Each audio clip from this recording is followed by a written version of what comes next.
lets it fly. Oh my goodness! Touchdown LSU! They win the game! They win the football game! An explanation is demanded. Oh man, here we go! Wide open. Nobody ran. Swing. He's got a blocker in front. Brady is back. No good. Touchdown LSU. With 2 seconds remaining. Tigers trailing Auburn 21-19. Here's the snap. Placement is down. Kick is up. Line drive kick, and it's good! Tigers win! Tigers win! 22-21 on the road at Jordan-Hare. This guy hasn't missed yet. This will be a 33-yard attempt for Domingue. And it's a fake. The throw to Domingue. He bobbles it. And now he heads to the end zone. Touchdown. 3rd and 7. And Flynn is back to throw for the end zone.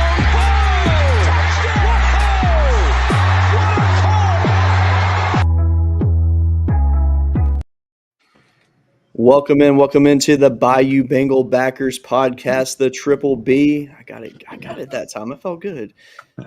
I'm Cody, joined with Brandon as always. Tonight we are joined by the villain himself, Andrew Anderson, to talk some South Carolina Gamecocks this week. Whew. If there's ever a game that I just want to hammer a team outside of Ole Miss, but we'll talk about that soon, it's South Carolina this year. There was a lot of drama last year. And rightfully so, there was some drama. That's fair to say. And there's some vengeance there. I think South Carolina has some vengeance in them, and I think LSU, they're just pissed off right now. So, what y'all thinking? I think they both have a lot to prove for obviously various reasons. They were both projected to be a lot. I guess they were both projected to be in that upper echelon, and we're obviously seeing some struggles. Both offensively for sure, and just some players that we wanted to see have a lot better of a season and have a lot of question marks. And I think this game is going to answer a lot of question marks for both teams, whether it be positive or negative. I don't know. Really depends who wants to show up on offense, to be honest. Absolutely. So, Andrew, so far this season has not been what you wanted as a fan. What are some of your takeaways from what you've seen so far? And, what's the biggest areas you think y'all need to grow on? So there's two reasons we've seen the start we have. One is the offensive line play is probably the worst in college football right now. Lenore Sellers has under 3 seconds to throw the ball. The running backs aren't even getting to the line of scrimmage before they're getting hit. So we don't even know how good they are, because it doesn't matter how good you are if you got 3 people on you as soon as you get the ball. So, and then you look at, in every single game until this last game with Kentucky, every single game, South Carolina has been minus 10 minutes plus on time of possession. Well, there's your key right there. You're keeping the defense on the field too much. You're losing the field position battle every time when you do that. Ergo, and you have a broken offensive line, so scoring becomes really difficult at that part. And as we see, they've not been doing it a lot. So in Kentucky, we actually won the time of possession by 8 minutes and blew them out. So seems to me that it's cut and dry. Like you've got sustained drives. If South Carolina can sustain drives, they can compete with anybody in the country. I agree. They can't. and they don't, and they haven't been, we see strange things happening at the end. So South Carolina has to have sustained drives and fix their offensive line. If those two problems get fixed, South Carolina's a contender. I like that. Sounds easy enough. Makes Yeah. sense. Now let's just see if they can put it together. It's gonna be a fun night in Death Valley. I'm excited that it's a night game. I think that'll be a good crowd, to say the least. That being said, though, and tell me if I'm crazy on this, but is there a chance if LSU's offense comes out flat this weekend that we see one of two things? Either A, if we're down and it's because the offense isn't producing, do we see fans start to leave the field or the stadium? Or B, do they boo the coaching staff out of the water? I think you're more likely going to get option 2 because there's no excuse to be subpar at this point. You're loaded on offense. You're loaded on defense. You spent over $20 million in NIL money to bring in all these stellar players. And at the end of the day, yes, the players have to produce. The players have to do what they have to do. The offensive line has obviously been a big problem. But the biggest issue for LSU's offense is the coaching, the play calling, and just lack of being able to put a good product on the field. You can't commit to running the ball. You become manila and very just basic on offense, and it hurts you. It really does hurt you. I think the biggest problem at LSU right now is offensive coaching. It's just not there. Yep. Yeah, Joe Sloan, he seems kind of clueless out there when he's calling plays, and that's weird. But I don't think it's because he doesn't know what he needs to call. I think it's because he's so limited on what he can call right now. I feel if for instance, and then me and you talked about this last week, Cody, if we were in a conversation where LSU still had Mike Denbrock running the offense, this would not be an issue at all. Would not be an issue at all. I think Denbrock would have them rocking and rolling. We've seen what he did with Daniels. I think he would have did something really similar with Nussmeier. Absolutely. I mean, and when you look at Nussmeier, too, everything that he's done up to this point, obviously his freshman year, you see him come in the SEC championship game, and the kid plays like he's playing a video game. I mean, he just straight up balls out. That ball's everywhere. And but he looked good doing it. I mean, it was that quarterback where you would hold your breath every time you let go of the ball because you don't know. He's Brett Favre Jr. pretty much in that retrospect. Gunslinger. Exactly. But then, last season we saw a more composed Nussmeier. And unfortunately, he just didn't have a defense to back him up because the offense was fine. There was no complaints to that offense. And just making kind of some irrational decisions, But yeah, for sure. But this year, though, you can tell he's injured. My biggest thing now at this point is if he is in fact still injured, at what point do you say, okay, I'm sorry, Garrett, you're the leader of this team. We know that, but you've got to really step up right here and have a seat. Well, yeah, because when you have that much talent, you can only go on so long, especially getting into the heart of an SEC schedule. That's going to be where it's the hardest. You're getting into a stretch now where you're going to face some really good teams. And if you can't get anything going on offense, even through this game, you're going to have some major issues.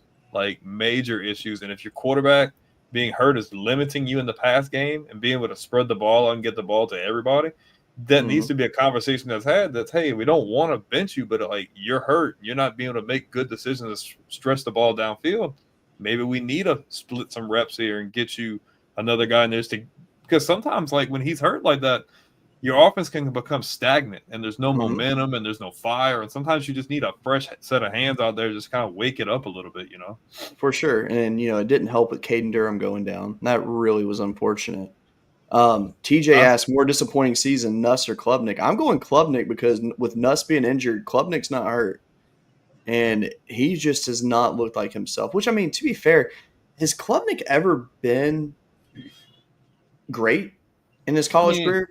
I think we've seen a lot of that greatness or potential for greatness last year. I thought he looked really good last year. I think that's why the hype was so big coming into this year, to be honest. But you said the key word, though. You said potential for greatness. He had great games. It just wasn't flat out no consistency. Across. But Andrew could speak better on that than I could. Yeah. So Klubnik's fine. Once again, you see he's at the 3.2 seconds. He's getting hit. They have offensive line issues like we do. He's and then you saw this past game where they protected him. He was 24 of 26 for 300 yards and 3 touchdowns. So 24-26 is doesn't matter what team you play on, that's balling. So I think he's fine. I don't think either of them really had disappointing seasons. I mean, I think their teams have had little disappointments here and there. The offensive line play. It's hard to say a quarterback's having a bad season when they don't even get a chance to get the ball off. They don't get protection. That's not fair. You can only do so much. Yeah, you can only do so much. I mean, if they're in your face, nobody's open. What do? Can't be a great quarterback like that. I mean, even if you're Tom Brady at that point. So, for sure. I think them have had disappointed seasons, to be honest. Yeah, I mean, the biggest issue for Nussmeier is that there's no zip on his pass. I'd say his pass has lost about 20 miles an hour off of it compared to last year with his injury. And, I mean, Brian Kelly said that, Nuss was at practice. He participated, but not throwing, which I think is fine for that injury. I think being on the field obviously is still good. He just needs to still get out there and do small stuff. That's fine. But, I'm really concerned that they're not telling the whole truth. I think they're trying to protect him. I think I think the biggest thing is, I think in their head, they wanted Nussmeier to get the passing record at LSU. I think they wanted him to surpass that. Well, yeah, I mean, he was on pace to do that, but I mean, if you don't have the zip on the ball and you can't get it in there like how you're supposed to, like you said, like he's hurting on arm strength, he doesn't have that zip on the ball, those bullet passes and those ones you need to get it in there quick. When you don't have that, that throws everything out of sync. Because your receivers are used to getting the ball when they're making a certain break on the ball. They're ready to get on this point of the route. And now the receiver's trying to compensate for what you can't do. And now the defensive back is getting an advantage because now they can take advantage and try to bait the quarterback into getting the ball. I mean, creates turnovers and creates a lot of mayhem. So before we get into South Carolina, let's do a quick recap on Ole Miss with what we saw there. And let's take like maybe 2 minutes tops to discuss this, because I know with it being 2 weeks ago, there's not really much we can talk about from that game. I mean, it was disappointing to say the least. Offense was the offense that we've seen. No Caden Durham. Nussmeier clearly hurt in the game. It just started out good. A lot of missed opportunities in the game. Defense was on the field way too much, which I do have a slide for that. I can actually bring it up right now. They weren't their best, but I mean, when you play 84 plays in an environment that's super hot, I mean, what do you expect? You're gonna get beat a couple times, unfortunately. I think that game falls solely on the offense, dude. We were talking about this earlier. Like, stats can tell a story, okay? Like, you've seen 400 plus yards of offense, okay? That looks bad on paper. But when you really sit there and watch the game, you have drives where LSU stalls out. They get down the field to turn the ball over. They're not bringing back points. A lot of these 3-and-out drives, you got to understand, that's so demoralizing for a defense because you're just trying to get out there and get the ball back to the offense. Your defense is going to give up big plays. There's no excuse from an offensive play calling standpoint. Horrible. Lack of committing to run the ball. Horrible. No run block or pass block the entire game is horrible. They were abysmal on offense. And I didn't even feel like the defense looked bad. They started giving up big plays towards the end, but obviously when you're on the field such a high percentage of the game, you're going to give up those plays. And I just feel like you have too much talent on offense to be struggling like that, whether that means you really doubling down on the run game, because it's not like you don't have other backs. You have good backs. But when the offensive line isn't even opening the holes for the backs, and then just like how Andrew says, you're not giving your quarterback more than 3 seconds or so to be able to really make a good decision and throw it. Mixed with Nussmeier not making great decisions in that game, plus him not being able to put the ball where he needs to in general, it was just a recipe for disaster from jump. Because honestly, on paper, that was easily, but that was a very winnable game. But with all that stacked up against you, you're not winning that game like that. Your defense can't be on the field that long, and you expect to have a winning product at the end of the day. Absolutely. 100% agree.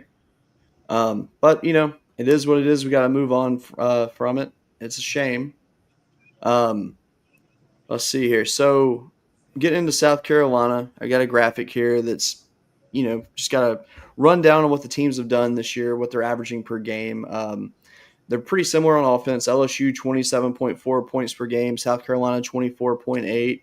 Total yards, LSU's got a decent advantage there, 364.2 to 308.6. Passing, Nussmeier's hitting 259.4 a game versus the 208.8 from South Carolina. Rushing's very close, 104.8 to 99.8. That right there is an embarrassing number for both teams, though. Considering who South Carolina's quarterback is and LSU's running back room, those rushing yards should be a lot higher per game. If I'm being honest. I mean, honestly, Sellers should literally be averaging about 80 yards a game rushing. Yeah, by himself probably. Yeah. Just obviously with everything going on, that definitely dampers it. I mean, you see what happens when he's got time to throw the ball and when he has time to be able to run through those gaps. He's very dangerous. And I mean, South Carolina's always got good running backs as well, but they're not getting the opportunity to make those plays, Hard to run through gaps that aren't there. You fair. know what I mean? Fair. So that's the problem with Lenore Sellers. There's nowhere to run. There's nowhere to throw. It's just it's all bad. Yeah, and the bad thing is, like, the one thing about LSU this year that's, like, really good is that their front seven is scary. They're able to get to the quarterback. Like, that's not an issue. So I don't know how that's going to go for South Carolina. I mean, Ole Miss, they had some success running the ball, but it wasn't their best performance running the ball. But I mean, I don't know. That's gonna be just an interesting matchup because I don't know. I felt like a bunch of flaws were exposed in LSU's defense against Ole Miss, even though they didn't play terrible and it was on the offense. I still think some flaws were exposed that I'm hoping that it was like, hey, we got 2 weeks here. Let's get this shit in order now, or we're pretty screwed. First downs really close. Third down efficiency, LSU's got a slight advantage on that. Penalty yards are about even. Turnovers, I mean, LSU's got one extra turnover versus what South Carolina has. Time of possession, though, the big key that you pointed out, Andrew. I mean, South Carolina averaging 26 minutes, 15 seconds a game. That is actually really bad. Yes, it is. Like I said, we've been minus 10 on every game but one. That's not good. Yeah. Because like when I was putting this graphic together, when I saw that, I had to double take because I was like, that just doesn't make sense. Like you don't see that very often with it being that low. I mean, LSU at 31, they got beat in the time of possession game against Ole Miss big time. I want to say they had the ball maybe 26, 27 minutes in that game. Yeah, not even under 30 for sure. Yeah, so it wasn't good. But, I mean, just looking at these numbers, though, I mean, it's weird to see this. And, I mean, like you said, offensive line issues. LSU's actually got a couple issues right now. Paul Mubanga is injured. So they're talking about Carius Kern possibly going to guard with Weston Davis coming back. So one thing I can say is I've seen a lot of tape on Carius Kern. That kid, he may not know the play calling on the line as a guard, but if you just run behind him, you're going to get a lot of positive yardage. Just tell him block the dude in front of you, bro. I'm about to say, don't worry about pulling and all that. Just freaking get the guy in front of you, bro. Exactly. So some positive news though is that this week, obviously, Trey'Dez Green is 100% now. He's good. He's 100% good. I mean, he was limited in the Ole Miss game. Like, he just wasn't targeted very much. That's a great red zone threat, though, if you're able to get down there consistently enough with the struggles you're having. Yeah, so you have him. He's good. Aaron Anderson is 100%, thankfully. I was actually afraid that his injury was a lot worse than what it was. So he's good. Caden Durham's back. Nussmeier's back. So, I mean, you've got a bunch of guys coming back that should make a big difference. But it's still a big question mark because if the quarterback can't get the ball to anybody, it doesn't matter. I'm just really concerned with the offensive play call. And, like, obviously offensive line is, like, a really big thing. But if for some reason they find a way to be able to block, which South Carolina's got good athletes up front as well. Last year and this year, got really good athletes. I'm scared that even if you do get that protection, I just don't know what the hell he's cooking up in that press box. I don't like. Yeah. It's just predictable. Like we went for freaking 2 against Ole Miss, and they put Jawan Johnson in motion, and then they got him set up in the running back spot, and then they just handed it off. I'm like, dude, they're gonna freaking blow it up in the middle. Like, what the fuck are we doing? Like, just I didn't understand that call. Well, you have a guy who's a preseason All-American at quarterback. I know he's hurt, but just let him throw the damn ball. Like, the game's on the line anyway. So I mean, honestly, if that was your design play, let Xavier Thomas run it. I feel like he would have had a better chance to get in the end zone. And even then, I still don't think it would have worked.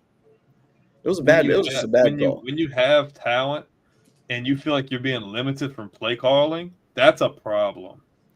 That's a problem. I mean, because realistically, run a slant, hit Bauer sharp in the middle. You're good. You could hit run Nick slants Anderson, and run Barry Brown, whoever. You could have 2 on each side, run it like a doubles. The outside guys run slants. The guys on the inside run an out, or just like a go in the flats kind of play. This is something, But I don't know. I think this game play works a lot better on video games, by the way, than in real life. It does. But I think this game just comes down to who's going to want it more offensively. I think defensively, I think they're going to both come to play. I don't think it's going to be a high-scoring affair by any sense of the imagination. I think it's just going to come down to who's going to make less mistakes and who's going to want it more. You know what I mean? Yep. Who's going to get their act together more and just do less of what they've been doing as of late. Absolutely. And like TJ says, we bet the under. Absolutely. Bet the under on this one for sure. Yes. But I say that, and now watch. It's going to just destroy the line, and it's going to be like one of the highest scoring games of the year or something. Don't say that. That's scary. I wouldn't. But but you got 2 guys could sling it. I mean, they both have strong arms. I mean, I'm about to say, while the offensive line is not great at South Carolina, Lenore Sellers was still able to throw for 400 against Missouri. I mean, that was if there was a highlighted note for the offense this season, I feel like it was that game. In terms of passing, at least. We won't talk about the rushing stats from that, but Correct. So -9 yards in that game. Yeah, which is to this day is one of the weirdest stats I have ever seen in an SEC game. It's just it boiled down to offensive line. So what Missouri did, and the reason Kentucky didn't, what Missouri did is they sold out. They rushed 8 the entire game. So when the North Sellers could get an extra step, he torched them. You know what I mean? Because they're 1-on-1, and our receivers aren't trash. Mazio Bennett, Nicholas Harbor, Ben Davis. Yeah. These are very good receivers. It's a good wide receiver. You're betting on that man coverage. Right. So, and it almost blew up in their face, even though they did stop the run. It came really close. South Carolina had 2 turnovers as well. So, it could have went really bad, and that's why Kentucky didn't do it, and that's why LSU's not going to do it. I will say, though, Blake Baker does like to blitz a lot. Blitz, yes, but you're not going to rush 8 the entire game. No, you're not going to load the box all game. No. Although LSU secondary has looked good in the opportunities that they've had. Yeah. So a lot better. South Carolina's defense are ball hawks. They really are. I got some really good guys right there. Right? So this game, for me, it's going to come down to 2 things. If South Carolina could have sustained drives, that bodes well for them with LSU struggling offense, right? So that's something they're going to have to do. Keeping the defense on the field. Go out there and they can't maintain the ball, they can't have drives, then it's going to go – this is going to be a very slow game for the fans. South Carolina's in desperation mode. So ESPN put out a whatever they do with the AI. So South Carolina's next 5 games is considered the toughest 5-game stretch in college football history. Yeah, I saw that. Saying that's what ESPN says. It's LSU, and then it's number 6 Oklahoma, number 8 Alabama, number 4 Ole Miss, number 5 Texas A&M. This is desperation time for South Carolina. It's like you got to get something together now, because if you can get the winning formula now or get that momentum now, you can try to carry that. It's like, okay, well, we know we can do this, this, and this. We need to bring that into this other stretch if you guys still want to be able to salvage like what you got. You know what I mean? And it's not for a lack of talent. The talent's obviously there. There's a lot to work with. It's just what can we do to be the most successful with what we have? Yeah. That being said, though, and it's crazy that they call that the toughest stretch in history, which, I mean, it is. I mean, there's no debating it. I mean, it straight up is. I mean, and I thought Florida had the worst schedule going into the season because, they had South Florida, then they had LSU, Miami, Texas, and then Texas A&M, Mississippi State, then Georgia before they finally get Kentucky. I mean, that stretch is trash. But then you see South Carolina, and you're like, oh, man. Like, they just did them no favors this year. No, they never do. 18 out of the last 20 years, we've had the nation's toughest schedule. Generally because we play SEC and Clemson's been a top 10 team for but that's a secure rivalry too. So yes. So I mean it's just brutal. And what we're seeing here, South Carolina's on desperation mode. This is a must-win game. You just have to win this game. So if South Carolina comes in, their defense can get some turnovers.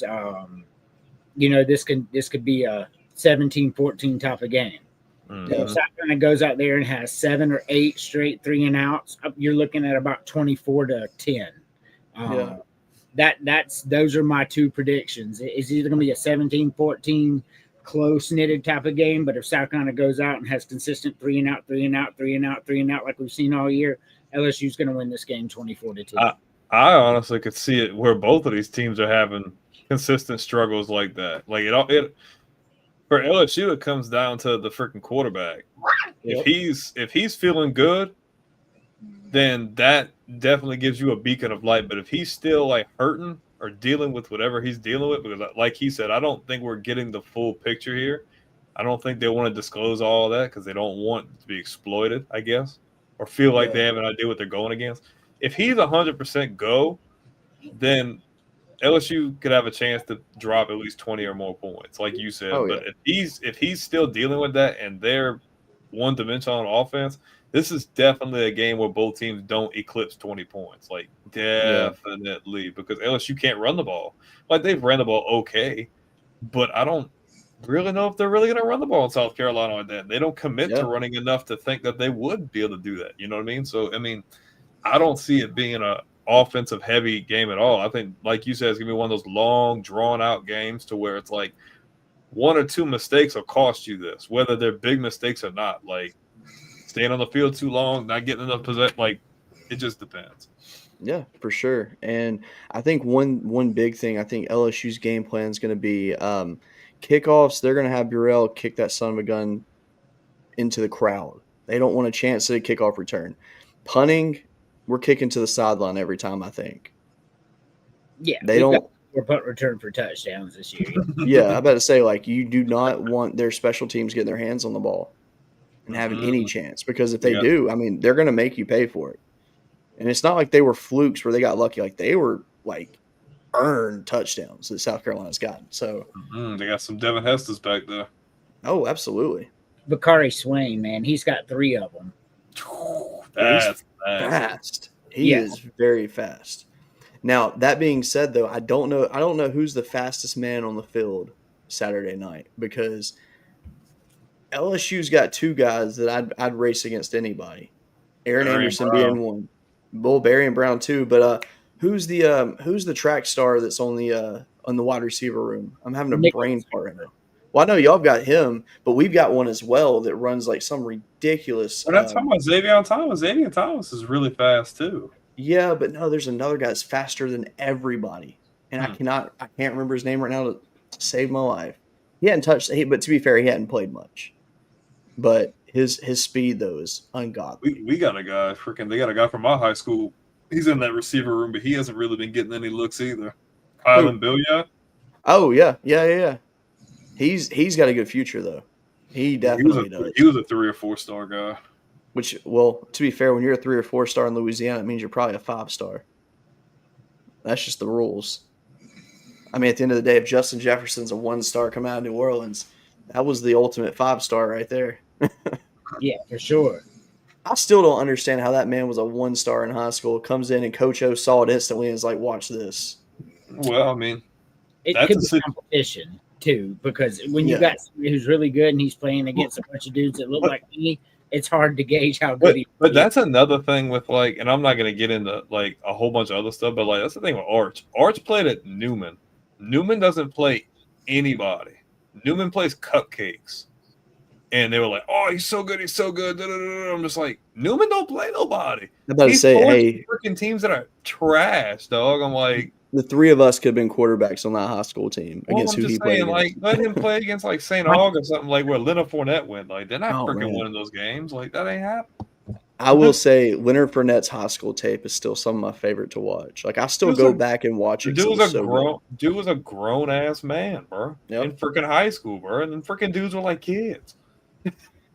By the way, apparently we distill illegal moonshine, which hey, neither confirm nor deny. It's not your business. I don't know how to feel about that. So there has been a topic that's hit the news this week that's come back out that we kind of discussed, maybe not discussing very much on here tonight. Kyron Lacey. I know it's a touchy topic right now. A lot of people are really, it's either support or you're anti. And I get that. I understand. I personally, I do not condone online bullying. I think it's the worst thing you can do. I don't like the media painting people in a bad way before facts are known. I mean, things happen, and everything needs to be worked out before it's really thrown out there, because you know what happened with Kyron Lacey. He's no longer with us now. He should be playing football on Sundays. Instead, he's not. And now we're seeing footage coming out from it. And I still don't know what I believe, what I don't believe from it. I mean, like, what are your thoughts on it, Brandon? It's been a mixed bag of chips. I mean, we've kind of been on the roller coaster with this thing for the last couple of months. I mean, initially, the media pushed a very strong narrative that he had something really prominent to do with it, and the media was so ugly, man. Like, when you do these kind of things, we made a post after the fact on our YouTube channel, probably had like 400 or 500 comments, and I'll tell you, at least 90% of those comments were very vulgar, very ugly, hurtful, disrespectful. A lot of things you'd expect from people, talking to you people, that you could type behind a keyboard, but you wouldn't say anything to a man's face. Like, I'm a firm believer, if you have a problem with somebody, you think you should be able to tell them face to face. You know what I mean? That's just the way men go about business, or should go about business. And obviously we still don't have all of the facts, but just off of the main thing that we've gotten up to this point, didn't have anything to directly correlate to it. Now, if he was driving crazy, then, that's on him. He shouldn't have been doing that. But when I see you damn near 100 yards behind a crash, and then when the camera comes to you, just kind of drive around like I feel like all of us would do. It'd be like, we're not going to stick around, just keep driving around. And the amount of flack and the ugliness and just hatefulness that I saw, it's disgusting. And I just don't like when people can attack someone like that. The guy just wanted to play ball, just live out his dream, provide for his family, just have a good time. Okay? Yep. Nobody's perfect. But I just take a real problem with the level of hate and ugliness we've seen. And I just think it's very disrespectful. And I think you're a freaking coward. And I feel like none of you people are going to take any accountability for that, because I feel like you do have a strong part to play in what all this happened. Mental health is a real thing. And for you to be attacking people like that, you would never take accountability for that. And I just have a major problem with that. Absolutely. I mean, all the media cared about was clicks. They didn't care about the actual well-being of the young man. No. And, the way that he went out, they put out an article saying he got into he pulled a gun on a cop and saying all these weird things like that. And that's not even what happened. Well, you got to understand, when you've worked so hard for something your entire life, you've gotten recruited to go play at Division I UL, you play well, you get to go play at your dream school. And now you've got a chance to be a day one guy or a day two guy. And now you're in the situation where you're being pushed as this murderer, that you're possibly going to take a murder charge. Now you've gotten your invite to the NFL Combine pulled away, and you're dealing with all this stuff on a daily basis. And it's depressing and ugly, and you feel like you failed, and all these things that ended up leading to, feeling like you're pushed into a corner and there's no way out. And it doesn't matter if you did it or not. You kind of just opted out. A 20-something-year-old kid opted out, and shouldn't happen like that. Nobody should feel like they have to do something like that, especially when they're not if the person's obviously innocent or had no direct correlation, like nobody should ever feel like that's your only option to do that. So that's my major thing. Like football aside, like that shouldn't have went down like that. Agreed. Fully agreed. It's a terrible situation. I really hope that his family can find comfort, going forward. His dad's been very vocal about a lot of this. What you think about all that, Andrew? I mean, from the beginning to the end, whether this was a direct correlation, there was a whole lot of lying by the media, and that's what I take offense to. This has been happening a lot. The media reported so many different things, so at some point they're lying. Mm-hmm. So they never waited to find the story before they gave it to us, or they lied about it from the beginning and then had to correct themselves. Either way, they're lying, and I have a problem. And this, like you said, this kid here. Well, you look at the national media, like, yeah, you painted as you're done, bro. Like everybody was ready to just throw him in jail. I don't know. I take issue with the way it was handled by the media, and because I don't have all the facts, but I know they've told several different stories, and that makes them liars, and that's my issue. Mm-hmm. Controversy creates cash. It does. Said by Eric Bischoff. My man. So, see, every time I've ever used that reference, nobody ever gets who is saying that. One of the greatest books I've ever read, by the way. I read that thing in high school, and I was so happy to read that. He was the best, man. I absolutely loved Eric Bischoff. He was good on camera. I'll give him that. So he really was. He's funny. So he really was, man. We were actually before the show started, Andrew. We were actually talking quite a bit of wrestling. So I love the old school wrestling, man, especially in that era. For sure. I mean, just as when it always like, who I am, but you don't know why I'm here, started everything. And shame they never gave him a title. I agree. Terry, no, we're talking about Kyron Lacey, the former LSU receiver. But yes, Arturo Gotti Jr. was found unalive this morning. Yeah, I saw that. That's terrible. A lot of death lately. Yep. A lot of death and sadness, unfortunately. Absolutely. Well, hey, before we close this thing out, let's get our predictions in for this weekend. It's been a really good show tonight. So, Andrew, I'm going to let you start with you since you're our guest. Who do you got and what score you got? This is the hardest game in all of the games this week, which we do our picks in, and they are hard games this week. They really are. This is the hardest one because you just don't know which version of either team's going to show up. Yeah. What if both of the best versions show up? What if both of the worst versions show up? I hope it's both the best, to be honest. You too, but you just don't know. Like, so inconsistent. Time of possession. Man, I'm going to say 2014 LSU. Okay. That's what I think it's going. I think that's why they kept the spread so low because I don't think they know either. Mm-hmm. Gotcha. What you got, Brandon? I think they both have a lot of question marks. I think which could be a major difference maker in what happens. Like, I agree with what he says in the sense that you don't know if you're going to get like both just gunslinging, going all out, dropping a bunch of points, or they could just both be completely stagnant on offense. And this could just be an ugly game altogether. I feel like both teams have a lot of issues. I feel like LSU might just have a little bit less issues. I think that damn near what with problems. But I'm going to probably go 17-14. I think it's going to be a one-possession game. I think LSU slightly just because it's a home game, I'll give them the edge there, but this could literally go either way. I'm not the most confident in that pick. I think it's just too many variables at play, and we just don't know how those dominoes are going to fall. I agree. That's why I said it's the hardest game to pick this week. I agree. So TJ says LSU 20-13. Pretty close to what I said. Yeah. Not a blowout. Nobody's blowing anybody out. So, I've been thinking about this since the end of the Ole Miss game. Terry says 24-20 LSU. Close.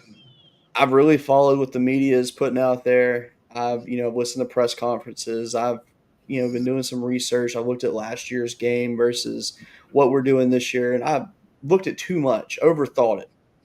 And after all this thinking and hearing and what could and couldn't be, you know what, damn it? I believe in Nussmeier. The bus is back on the tracks, baby. The wheels are rolling. We see Gunslinger Nussmeier back this week. And not only that, we're going to see 2 receivers with at least 100 yards receiving. We are going to see Caden Durham actually look like a running back again. LSU gets it together, 37-20. Damn. Actually, no. I'm sorry, 37-10 because damn it, we got to keep it below 10. Damn, man, I don't know, man. I would love to see 37 points. Bet against you. I would love. Hey, bias aside, I would love to see 37 points, but man, like we need a lot to go our way. I'm feeling it. With that is you would have to get many possessions, and Mm-hmm. I don't think this is going to be one of those many possession type of games. I just don't. I too have LSU winning this game, so I don't take no issue with you saying they win. I just to score like that, you need a lot of possession, and of course, if you're going to do it against a team with only 22 minutes of time of possession in every game they have, so it's quite feasible. But will it happen? I don't know. I mean, even if they do get on a roll and they start scoring, South Carolina is going to take 1 or 2 away, so it's going to stop momentum there. So to reach 37 would be an immense disappointment for South Carolina's offense, because that's what it would take. South Carolina's offense being completely abysmal, and we've seen it before. So I mean, I can't say it won't happen. I don't think there will be that many possessions in the game to score that much. But still, I just have a weird feeling about this game. I don't know what it is. I don't know what's pulling this out of me, but I have this feeling, and it feels good. It's not gas, I promise. Like, it's a good feeling right now. So another thing that, like you're talking about, and another thing that's really, really bothering me about this game, Vegas always wins, right? Mm-hmm. So the line started at 9.5, and now we're several days away from when it started open, and we're 3 days away from game day, and it's still exactly 9.5 and hasn't moved at all, which tells me they have no idea how this is going to go, but this is LSU at night, so we're going to give them 10. That's what it sounds like to me. Absolutely. And that makes complete sense. I mean, we can all acknowledge it's one of the hardest places to play, not to mention at that time of the day. Like, that's correct. Whether the teams are good or not, that's a real hostile environment to be in. Correct. Absolutely. I'm it's excited. It's the same thing if you go over there and play at night. That's hostile too. I mean, that's sandstorm. Yeah, that's which, by the way, let me just say, shame on whoever scheduled the games last year, because LSU South Carolina should have been a night game last year. Yeah, just throwing that out there. Because let's be real, so trash. Magic is in the air in Columbia when it's a night game. That's just a fact. You can't dispute it. So the Spencer Rattler game against Tennessee, to me, is still one of my all-time favorite college football performances. Oh yeah, man. I mean, he just didn't stop. And by the way, I would like to acknowledge this right here. We do need to pull for Missouri this weekend, because I am going to, before Chris undergoes his procedure, I'm going to get him to record me a special video to air next week. Yeah, he said Missouri was going to be hot ass this year. And I'm feeling it. So, well, that being said, boys, Andrew, thank you for coming on with us. It's been a good show. Brandon, as always, it's really good. Cool. So, and we'll have you back on too, because I mean, we like talking to you, so it'll work out. Because I mean, let's be real, we can talk a little bit outside of LSU occasionally on the show. It doesn't hurt. I can deal with South Carolina compared to some of the other. Now, when we play Vanderbilt, you're gonna have to get your homeboy on there, because So the problem is he can't. He's literally having surgery 2 days before our show.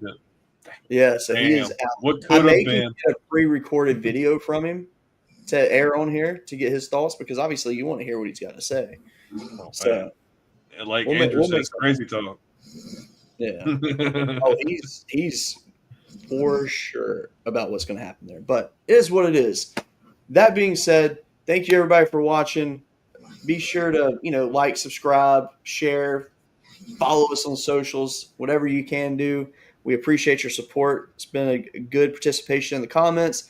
Solid amount of viewers tonight. I love that. So y'all have a good night. We'll see you next week, and go Tigers.